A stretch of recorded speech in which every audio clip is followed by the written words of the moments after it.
จบข้าวต่างกันเด้อ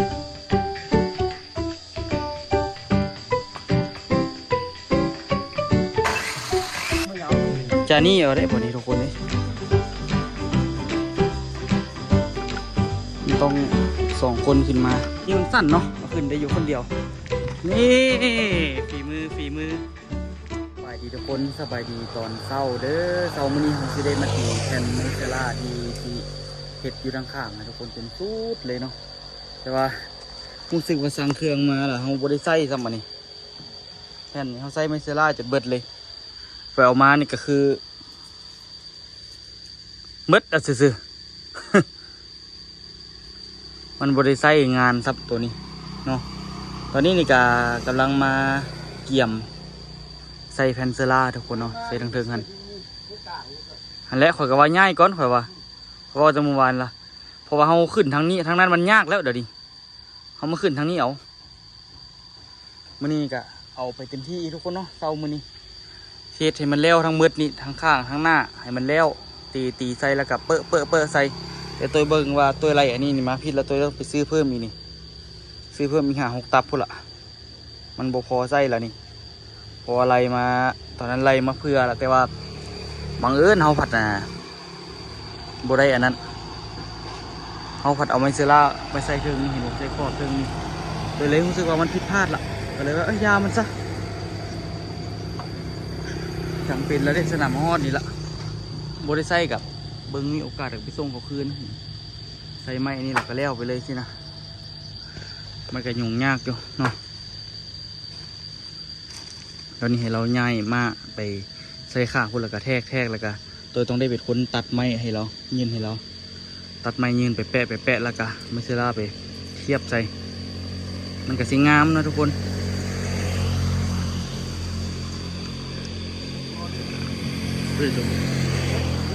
หยกทุกคนบัดนี้นี่ก็อาชีพบัดนี้ก็มีตัดอันนี้อีกว่าสิบ่ตัดเลยละลาบละว่าซั่นกี้นี่พอมาดีมาแล้วก็ได้เฮ็ดคือเก่าลาบใส่ลาบปลาเมื่อกี้นี่ลาบตัวขาวโบเฮ็ดกับโบได้ผมมีคนเฮ็ดอยู่แล้วเนาะคือปั่นกินเบียร์กินเหล้าเนาะโอ้พอแล้วบ่กินจะเคยเหล้าเนาะตอนเมาข้างตัวเมาแล้วก็ไปอีกเดี๋ยวอ้นหูดีเรื่องนี้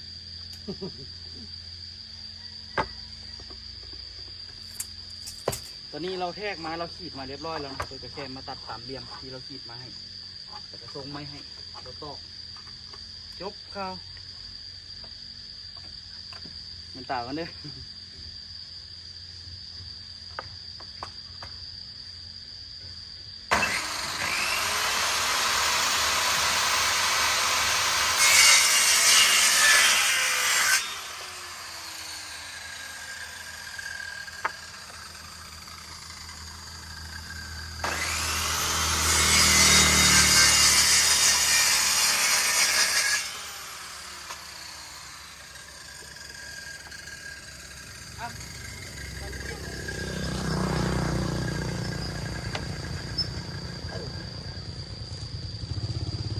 นี่จักอันนี้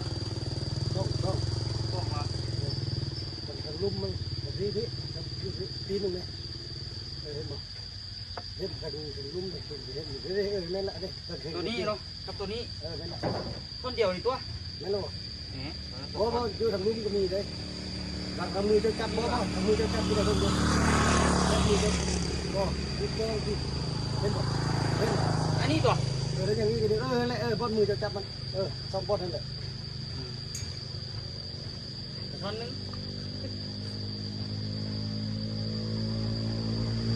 ตัดไม้มือนี่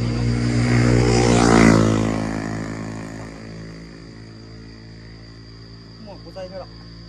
มันห้อนเดียวอีดแล้วล่ะเอาอันนี้มีแต่อันเดียว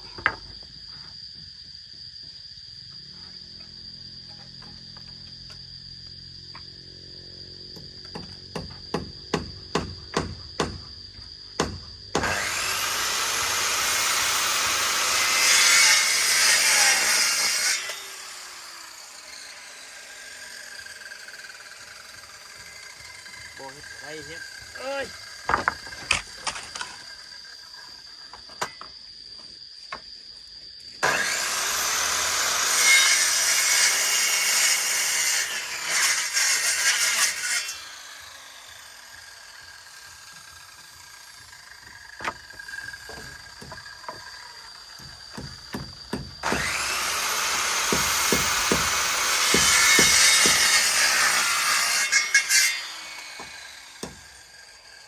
เตะเบอร์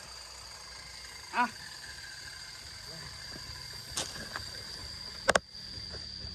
2 ท่อน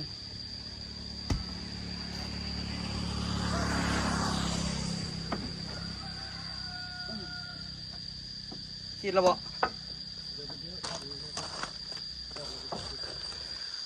คนหนึ่งแทกคนหนึ่งต่อคนหนึ่งตัดไปเนาะส่งตาแล้วไว้3 คน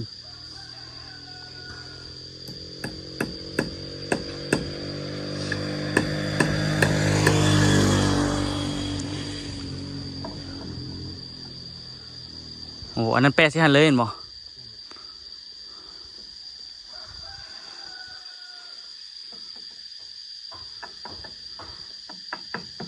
แต่ตัวข้างหน้าเนี่ยมันต้องได้อันนั้นบ่เพราะว่ามันเป็นรูปๆดิทางหน้านี่ตีไม้ตัวนี้พลาดเนาะแต่ทางนอกนั่นแหละมันต้องตีไม้ตัวนึงข้างหน้ามันบ่ซ้ำกันดิหน้ามันจึงเปอะฮะทุกคนเดี๋ยวให้เราตอกเนาะทุกคนให้เราตอกตัวกระตัดที่รูปนี้มีแต่สร้างตัดนะมือนี้นี่นะบ่ได้สร้างตอกนะ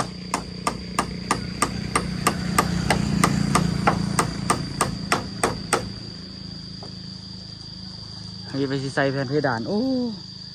ยุ่งขนาดยากบนได้ตอกทางกล้องเนี่ยทุกคนมันไก่มันเป็นแมทเนาะแต่มันต้องแบบว่ามีคนจับมีคนจองมีคนยิงถ้าทางนานี่ได้ยุทางนานี่นะ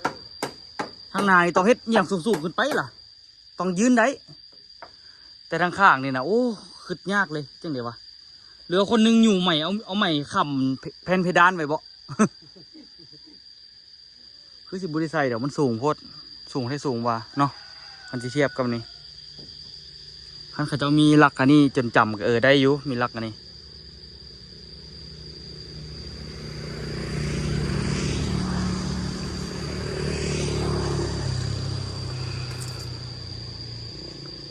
เสียดายทั้งหลังมันไปจ่อเสาไฟ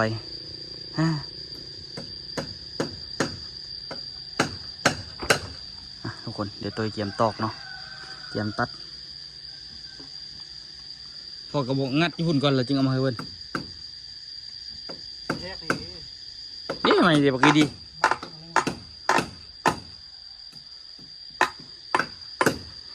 ใส่ไม้ในไม่ย่อยใหญ่ไม่น้อยผสมกันไม่ใหญ่ไม่ย่อยเอาซะคิดว่ามื้อนี้นี่ตั้งใจอยากให้มันแล้วอ้อมข้างนี่ไว้แล้วก็มืออื่นนี่พอต้นตาลพอน้องตาก็สิมาซวยต้นตาลก็สิมาซวยพอดีมายกแผ่นอันนี้คุมเลยทุกคนมืออื่นเอาแล้วเลยมื้อนี้นี่หน้าที่ของเขาก็มีแต่ทั้งหน้านี่ตอนเอาขึ้นเด้ตอนเอาขึ้นเด้ขึ้นก็ห้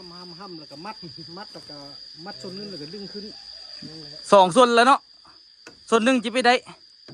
แผ่น10 เมตรพุ่นมัดส่วนนึงขึ้นก็เป็นกอแล้วขึ้นมัด2 ส่วนขึ้นมันนักได้บ่2 ส่วนแต่เป็นกอผมเคยเอาขึ้นพอตาลอยู่10 เมตรนะต้องได้มัดนะแถวนี้แล้วก็มัดแถวนั้นแล้วก็คนอยู่ถึงกับอยู่ส่วนนี้กับอยู่ส่วนนั้นกับมัด2 ส่วนก็ถือกันดิส่วนนึงบ่มัดก็ได้มัดส่วนเดียวก็ได้บ่ได้มันต้องเอาขึ้น2 ส่วนพร้อมกันแล้วก็ขึ้นบัดเดียวเลยเอาขึ้นส่วนเดียวคือเอาใหม่ขึ้นนี่นะบ่ได้อันนี้อีโบให้น่าเดือดวันนี้เอายกตัวอย่างเอาขึ้นนั่นแหละซัดขึ้น10 เมตรภายในบอกบางเอาขึ้นโซจิฮอดเทิงได้เอาขึ้นไปใกล้ใหม่อันนี้โซดเอาหูเบื้องนั้นกายน่ะเด้อเขาจะปิดล่ะมันต้อง2 ส่วนอย่ามันเคยเอาขึ้นแล้ว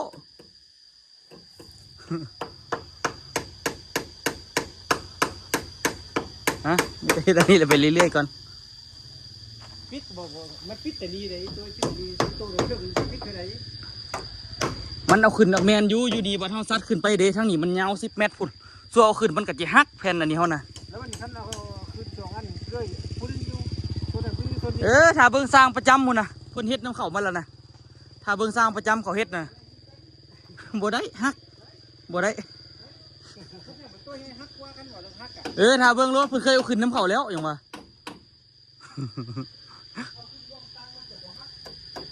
ถ้าเบิ้งรถนะถ้าเบิ้งรถนะถ้าเบิ้งสร้างรถนะเขาจะเอาขึ้นได้เลยนะมีแต่ตัวสีตัดนะทุกคนเนาะ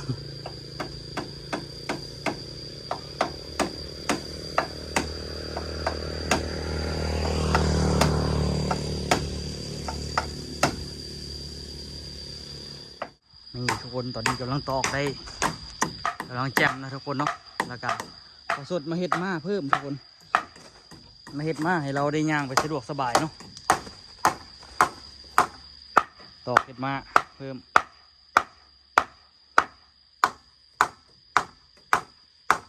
โอ้ยถอนขึ้นอยู่ต้องตะปูก็ได้มืดแล้วมืดละมา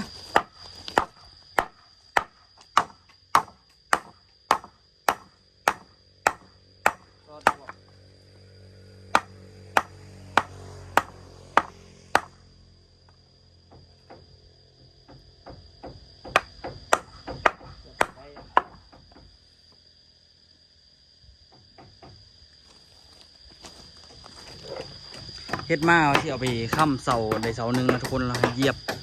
จิ้วไปเลยมันสะดวกเพิ่มอีกอันหนึ่งเพิ่มกับของพจอยตอนนี้ไม้มันใกล้สิเบิดแล้วทุกคนเห็นบ่เหลือกล่องน้อยๆหนึ่งจากไม้กล่องใหญ่ๆเอาขึ้นไปถึงหลังคาเรียบร้อยละ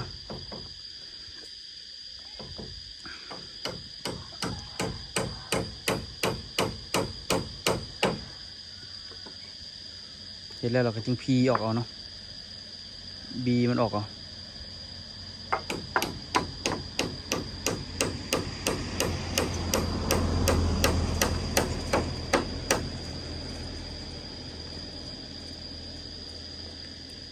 ตอนนี้ตัดให้ไปหลายท่อนแล้วทุกคนเนาะเรายางกับค่อนข้างลำบากเลยพอสดกับกำลังเล็งมือเฮ็ดมาทุกคนตอนนี้ใกล้สิแล้วละเฮ็ดอย่างสวยบ่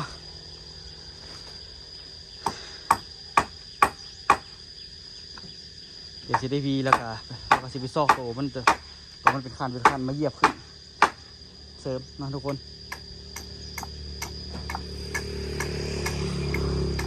ย่านไม่เห็นบ่พออยู่เด้อหวังว่ามันสิพอเนาะบ่อยากไปซื้อเพิ่มละพอกับมั่งแถวนี้ละ ใส่ไม่เอาไปเฮ็ดมายองมายังละหลายเติบวันนี้สมรมการเดนทีเนาะเสือสดกับการเดนทีเสือต้นกับการเดนทีเสือไอ้วัน เอามันมาเล้าได้2 ตัวให้พ่อตัวหนึ่งตัวเอาตัวหนึ่งอันนี้ตัวขอใหม่ก็เลยแบบได้อีกตอนนั้นลืมเสื้อเลยไอ้วันว่าอันน่ะโอ้ยลืมเสื้อไปสิไปนะฮะไอ้วันจับมาให้ตัวหนึ่งโอเคแบ่งพอสดตัวหนึ่ง ตัวก็เฮ็ดใหม่อยู่เดี๋ยวสิได้เฮ็ดอีกอยู่เสือเฮ็ดเวียกได้เฮ็ดอีหลีทุกคนคุ้มค่าซื้อมาเฮ็ดมาก็ได้ใส่ว่ะโคตรคุ้ม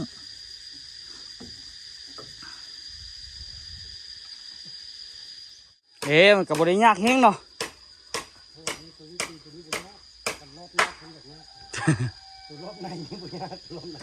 พอเท่าตอกตัวทางนอกนี่ได้เอาหัวแง่ไปทางนี้เอานี่เอาเลยเนาะแง่ไปตามป้องกันแล้วเนาะคิดเพื่อหัวแง่เด้อจะตอกบ่ได้เด้เดี๋ยวมาเห็ดอันนี้สวยพอก่อนสิตัดตัวเดี๋ยวเราบอกให้เด้อตัดละบ่ พอดีว่าพี่ไม่นี่อยู่เดี๋ยวไปตัดให้เราก่อนโยนเลยโอเค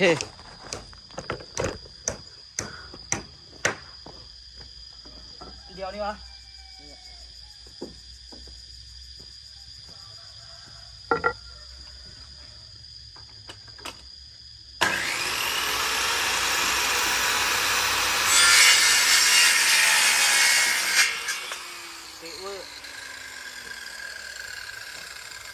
ตัวสิมานี่ผสมก่อนตีมาให้มันออก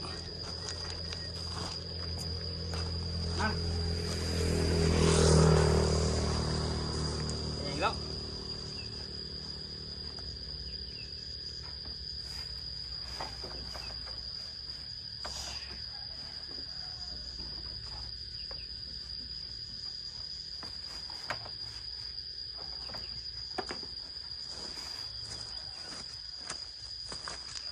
ได้เลยบ่สำนั้นได้บ่สำนั้นเนาะ จะได้ละ ความ ที่ ความกว้างมันน่ะตัวเล็กเลยสิน่ะตัวเล็กเลย เอาตอกเล็กเลยไหม ตัวเล็กไม่ตัวเ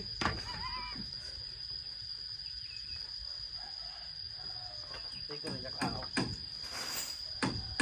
เขาตีมันก็เขาตีมันพุทธ ทำเลย มันรู้ว่า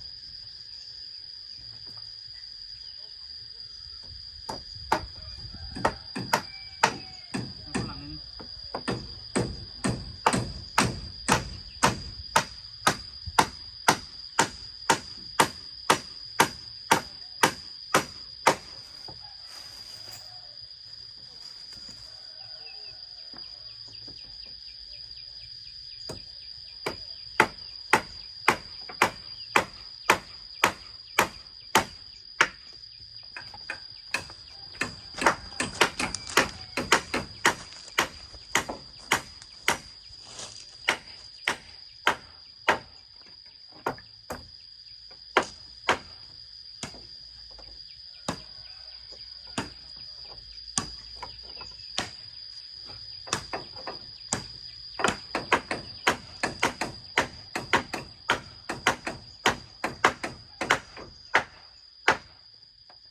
โอเค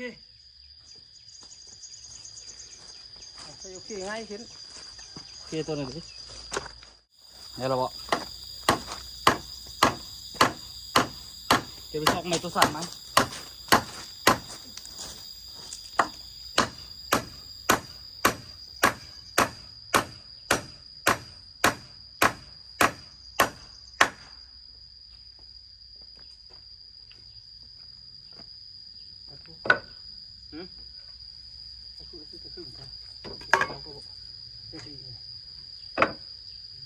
พอเนาะ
ขีดละที่มาให้ก่อนเบิดหรอไหม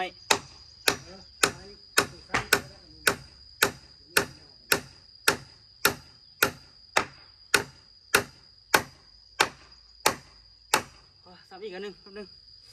โอ้ลอย นี่จับอยู่ดิ ลอยแขน ดูจุกเล็ก ตกนี่ยัง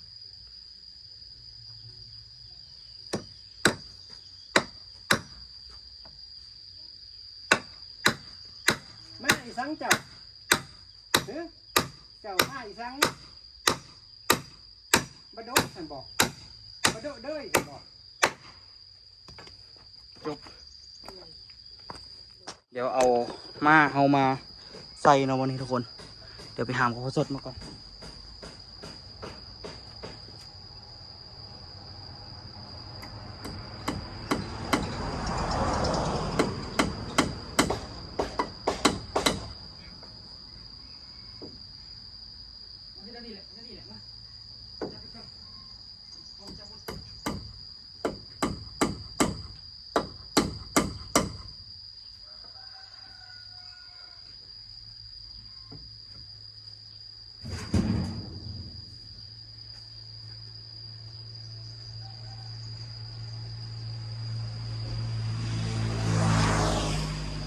เข้าไปเลยผมหมุนมาก่อนหมุนก่อนอีกพวกหมุนเอาพี่อีกคนนะ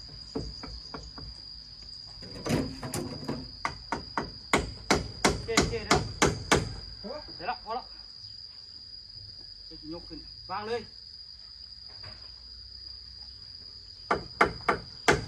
บ่ไปเสียคุณตัว ฮะ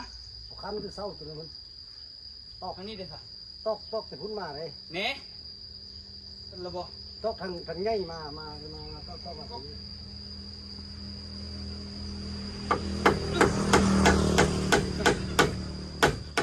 จานี่เอาได้ป่ะนี่ทุกคนนี่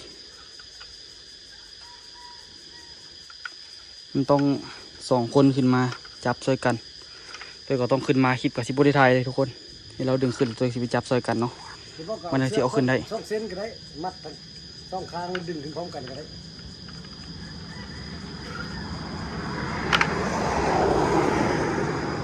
ก็ดีขึ้นกันก็เอาเสือก2 เส้นคืนที่เอากระเบื้องเลยนะเอามาอีกเส้นหนึงพ่อกับบุตองได้จับเลยมีแต่มัดเสือก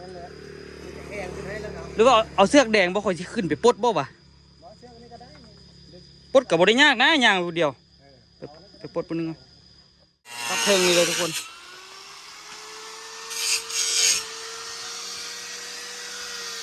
มันสะดวกเป๊ะแล้ววะอันนี้ก็เอามัดคอดไว้ไหมนี่เลยส่วนมันน่ะ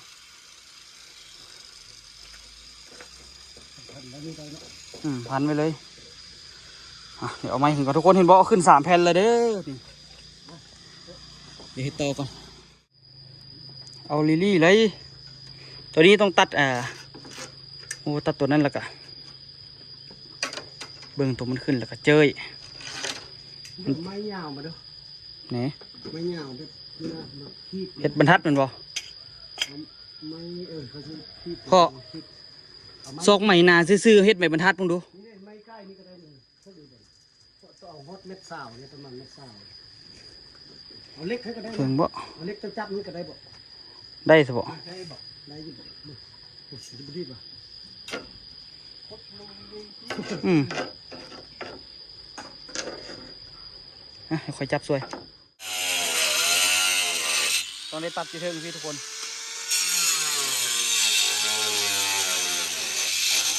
จิมุนมาแบบเต็มๆเลย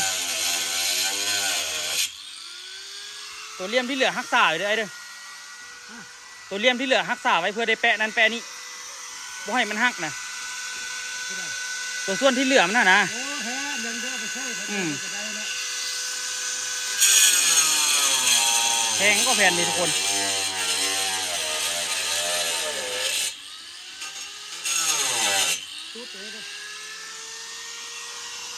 ทันได้ก้มซ้ำ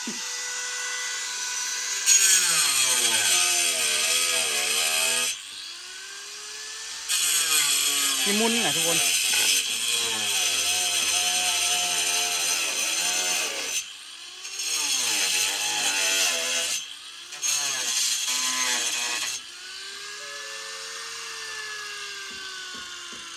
เรียบร้อย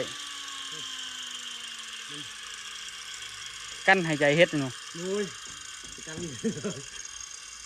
เดี๋ยวต้องได้ตัดตัวนี้อยู่ทุกคนยากอยู่ตัวนี้ไม่เป็นจังไดทุกคนบัดนี้ได้ทีแล้วละครึ่งหนึ่งงามเลยโคตรแจ่มเลยฝีมือตัวโยยกับไอ้อ้นเนาะสวยๆกันใส่อีกเปิ๊กอีกแผ่นหนึงแล้วก็จบละอันนั้นรวมพอดี7 แผ่นตัวไรไปคันซื้อมาอยู่หันมีตับ1ละอันนี้1 ตับ 2 ตับ 3 ตับเป็น4 ตับทั้งหน้านี่เหลือแผ่นหนึ่งไล่4 ตับเหลือแผ่นหนึ่งลาอันนี้ก็พอมีหันอีกตับหนึ่งแล้วซื้ออีก5 ตับเนาะแสดงว่าซื้ออีก5 ตับ4 ซาวเพิ่มอีก2 ล้านทางเขาเจ้าใส่แผ่นละแสนเลยแต่ว่าซื้ออยู่นอกตัวซื้อถึงแผ่นหนึ่ง87,000แต่อันนี้นี่มันอาจจะถึงแผ่นละแสนเนาะกับบ่ฮู้คือกันไปเดี๋ยวตัวไปเบิ่งอันนี้นำแล้วก็ตัดแล้วก็เดี๋ยวสิได้เอาขึ้นช่วยกันได้วันนี้ทุกคนเนาะเดี๋ยวแผ่นเปิดสุดท้ายแล้วก็ไปเอาตัวสุดนั้นก็ถือว่าโอเคอยู่ทุกคนออกมางามอยู่ออกมางามเลยแหละแจ่มมากหน้าเปิกเลยสุดยอดคิดว่าเรียบร้อยแล้วทุกคนเนาะตัวนี้นี่เนาะก็คือ เฮาเฮ็ดฝาแล้วฝาหนึ่งทุกคนเมื่อกี้ตะวีลุมมาให้โอนเฮ็ดคนเดียวเลยใครแต่อันนี้มันสั้นเนาะเอาขึ้นได้อยู่คนเดียวนี่ฝีมือสุดยอดนะทุกคนเกี่ยมใส่เลยเด้อใส่ให้มันแล้วเลยมือนี้ใส่นี่ก็มีแต่ตอกอะโอเคแล้วนี่แต่แผ่นสุดท้ายเนาะมันถืออยู่ประมาณนี้ตัวนั้นจะตัดป่ายอีกในหนึ่งท่านต้องในมุมเป๊ะๆอีกได้ใส่กระไดเป๊ะกับบุคักอีกได้โอ้ยคนจับนำเลยมันถืออยู่7 แผ่นป่ายทุกคนแม่นประมาณ7 แผ่นป่าย1 2 3ประมาณ4 ตับเนาะทางหน้านี่ประมาณ4 ตับไล่ไปเลยแล้วก็ทั้งข้างมันมีพอละตัวนี้ก็ที่ได้ตัดใส่ดีๆหลายตับอยู่ทุกคน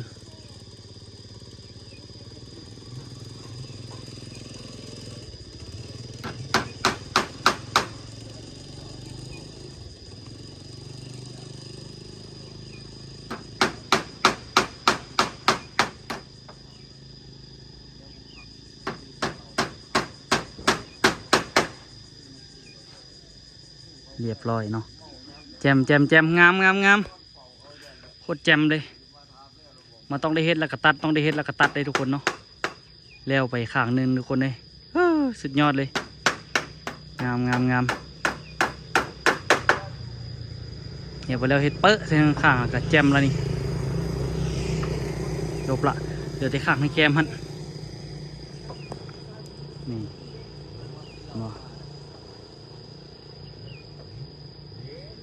โอเคแล้วนี่เริ่มเพียงเริ่มแจมลงคักเขาหลับไปนี่แอมเมื่อติแล้วมันโอ้ยสุดยอดความคึ้มนะงามมิลี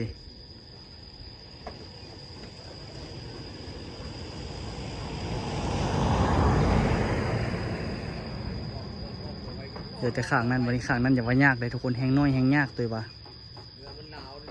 ใส่ได้อีกแผ่นหนึ่งแผ่นปลายได้อยู่แห้งน้อยแห้งยากแห้งได้ตัดเท่านะต้องได้ง่ายมากพวกนี้ไปไว้ทั้งข้างนั้นแล้วก็ค่อยๆเฮ็ดทั้งหน้านี่มาได้อยู่ทั้งนั้นนี่ยังบริตอกไม้ยังบริตัดไม้ใส่เถอะตัวนี้กันยังบริตัดไม้ใส่เถอะดนอยู่ได้ทุกคนโซซิเลียลเนาะเฮ็ดกับไปอ้น2 คนกับพอสดเดี๋ยวให้เราแทกอย่างดีๆแล้วก็ได้ใหญ่มากก่อนบอกฮะไม่ปะไม่ไกลนี่เนาะฮะยังไม่ได้ใหญ่ไหมเถอะเนาะถ้าเบิ่งตัวจริงเนาะคันบ่เลี้ยวกับมืออื่นซ้ำต่อแต่มืออื่นซ้ำนี่เห็นมันแล้วก็นี่มืออื่นมีพอต้นตาลอย่างมาช่วยพร้อมเราเสริมไม้เนาะเดี๋ยวตัวสิตัดไม้ให้เราเสริมไม้ตัวนี้เพื่อสิเฮ็ดมีบอลตีเนาะมีไว้บอลตี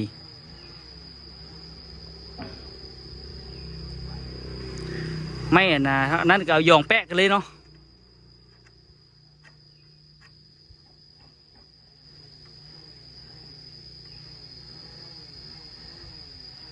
ถึกแล้ววะโอเคเอาลงมาสิลงตัดให้เขาให้เราตอกใส่เนาะโอเคถือว่าการเฮ็ดฝ้าทั้งทางนี้เรียบร้อยไปเนาะทุกคนเนาะเสร็จสมบูรณ์ไปเหลือแต่ตัวนี้ตีไปเรื่อยๆเนาะตอนนี้กำลังเฮ็ดคานตีใส่ทางเทิงฮั่นเฮ็ดเป็นหมองตอกแล้วตัวกับไปอ้นกับซีค่อยๆทยอยเฮ็ดไปเรื่อยๆเนาะทุกคนเศร้านี่กะมันกะอยากซ่าในนึงจะได้ทุกคนเนาะเฮาก็ค่อยๆเฮ็ดไประมัดระวังให้มันดีที่สุดทุกคนเนาะมันใครที่มาคลิปนี้ก็อย่าลืมฝากกดไลค์กดติดตามไปส่องตัวย่อย2 รอบพอรอเด้อเพื่อเป็นกำลังใจให้ตัวคลิปต่อไปเนาะตัวกสิพยายามเฮ็ดไปให้มันได้ไวที่สุดเนาะมืออื่นเขาเจ้ามาให้มันได้ขึ้นไวๆเนาะให้เขาเจ้าบ่ได้มางมน้ำนี่เฮาหลายเนาะสู้ๆเต็มที่มื้อนี้ไปเจอกันคลิปหน้า เดี๋ยวทายไปมันสิแก่ยาวเกินไปไว้เจอกันเด้อ